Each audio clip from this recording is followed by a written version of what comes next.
Alright, what's happening, dudes? So I haven't uploaded a video in a little while, and the reason for that is because I recently just moved to a new house. And in this house, I have a large garage in which to basically build out my shop, my dream shop. It's not huge, but it's definitely big enough for my purposes. I don't have a huge operation. Most of at least the welding stuff that I do is mostly mobile. So this is going to be pretty much just a workshop for knife making, little metal fabrication projects, just kind of whatever I want. And I finally have the space to do all the things that I want and to fit all of the tools and equipment that I want in here. So very excited for that. I'm still unpacking, so I don't really have my usual stuff that I would have, on a day-to-day basis. But we're slowly getting there. And I'm actually in my garage right now. My desk is currently out here. So I'm going to give you guys a quick little sneak peek. Peel back the fourth wall here a little bit. Here's my desk. We have my metal fabrication table. We have my toolbox. And then we have my anvils, my forge, a couple bikes, and a bunch of boxes and stuff. Nice bandsaw that a friend just gave me, which I'm very excited about. Drill press, belt sander, rock tumbler, stuff like that out there. And that's it's a work in progress, but I'm very happy to have the space, and we're back in action here, doing knife stuff. So we're going to talk today about the Kizer Deviant. Now, I got this a couple weeks back, and I've been carrying it a lot. And I said when I originally got the knife that I thought that it was going to be one of my favorite knives, and I think I was right. I really, really like this knife very much. You can see we have green micarta and a copper bolster. The copper is patinaing very quickly. It almost has like a green tint to it right now. And it's kind of worn away here where my finger rests. I think that's why it's worn right there. The other side is not quite as green looking. I'm not sure why this side is so greenish, but if it starts getting nasty, I can always just take the pivot out and then give it a nice polish, and we'll be good as new. So this is the Kizer Deviant. Let's do some measurements. I don't have my usual ruler, but I have my shop ruler, and that should do the trick. Let's see, we have a blade length of, looks like exactly 3 inches. We have an overall length of 7¼ inches. So it's it's on the smaller side, but it definitely gives me a full, really nice grip on it. The ergos on this knife are fantastic. There's not really a choke up spot here. You can rest your finger there if you want to get close to the blade. But honestly, I feel great back here even. I usually really like to choke up and get as close to that blade as I can. But in this case, I really don't mind being right back here. It's just so comfortable. I don't feel that clip at all. And speaking of the clip, I really like the clip on this knife. It's inset, and the screws are actually coming through the liner and in through the back. So they're not poking out.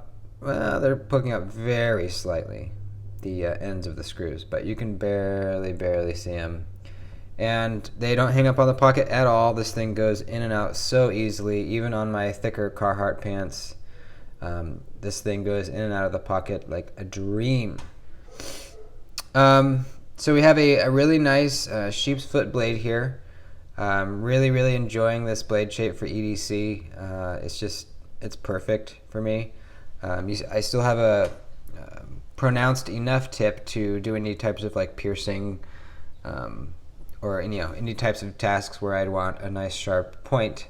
But honestly, I really don't do much on a day-to-day basis where I would need a sharp point. This is all the point that I need. And speaking of the point, it's very low. so you don't have to bring your hand up very far to get to that point for all your cutting tasks. Also, I kind of like how the whole edge is kind of like set down this way from the rest of the handle. It almost kind of feels in a way like the Kizer Towser K, another Kizer. So you can see there, it's way more pronounced on the Towser K, obviously. But it has the same kind of thing where the edge is kind of set down from the rest of the handle, which I really like. It just, your hand is out of the way when you're cutting. The blade is M390, and I put a nice, pretty close to mirror edge on this baby, and this thing has been holding an edge amazingly. This is my first experience with M390, believe it or not. I don't know why I always say believe it or not, but it seems like by now I should have had some M390. So yeah, it's performing really, really well. Nice satin finish. Really good sharpening choil area here. You'll have a lot of life in the blade, a lot of time to sharpen it. I haven't had material really get stuck in there either, so that's great. I really like these nice fat thumb studs. They're not too sharp. They work really well. You can reverse flip this thing all day. Let's talk about the action and the detent. The detent is fan-freaking-tastic, man. Just a little bit of pressure, and this thing is flying out. I mean, flying out. It's not too stiff to where it hurts your thumb. It's just perfect, really. It's absolutely perfect. The action is not fall shut, but it's very smooth. It's progressively getting smoother as I use the knife, and I imagine it will only continue to get smoother as I use it. My micarta here is starting to patina itself. It's starting to kind of darken, and the contrast between the green and the black in the micarta is kind of, it's kind of like contrasting more now. A little bit darker even on that side. I'm not sure why. Maybe my hands are dirtier in that area. I don't know. I apologize for my hands, by the way. Working man, I can't get a pedicure or manicure, rather, before every video. So you guys are going to have to just deal with the working hands. I can operate this knife very well left-handed too. It's not a problem at all for me. Reverse flick it left-handed. Another thing I really like about the knife is the access to the lock bar, and the lock bar itself. You can see we have really ample space to get in there with your thumb. And because there's so much room, they didn't have to put any jimping on the actual part of the lock bar where you put your finger, which I really, really like. I don't think I've seen that on a knife before. It's just, it's just flat. There's no need for, like on the Towser K, you can see that little jimping there on the lock bar. You don't need it on this knife because you have enough access, and I really think it kind of classes up the whole look of the thing. I just think it looks really good. And speaking of the liners and the lock bar, they've got a high polish on them. They look, I don't know, this knife just looks classy, man. It looks fancy. Really nice high polish on all around the liners and the clip and the hardware, the pivot area. It just looks really good, man. This knife is just, it's fancy. It's real fancy. Let's see, what else? We have no jimping up here, which also I kind of like. I'm not really using this knife for really hard, hard cutting tasks. So I don't need jimping, I just don't need it on all my knives. On some knives I really like it, but this one in particular doesn't need it. Feel the same about, the jimping on the lock bar. Doesn't need it. This knife is just, you feel locked in enough, it's comfortable enough that you don't need it. And I think it classes up the knife. It kind of cleans up the whole look of it, and it's just a great look. We have a lanyard hole back here, if you want to use that. What else? What else? This is a sheepdog design. You might be familiar with, Kizer's sheepdog knives. Apparently he likes sheep's foot blade styles, which would make sense. Let's see, what else? What else? Oh yeah, size comparisons. Let's do that up. Alrighty. The old PM2. The old bug out.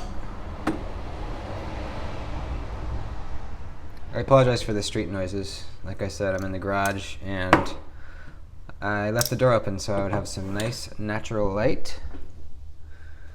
Let's do Demco 8020.5. And we'll bring out the Towser K again. And let's see here. How about a random one? Put these away. The Hogue Ballista 1. Love that knife, by the way. Watch my review for it. And the Rat 2. Pretty similar in size to the Rat 2. Maybe a slightly longer, but pretty comparable. Definitely a lot beefier in the hand than the Rat 2. It's a beefy little boy. Thick blade stock, It's a beefy boy, but it really doesn't carry like a beefy boy in your pocket. I don't know why. It's just it's not particularly thin either, but it carries well in the pocket. It just does.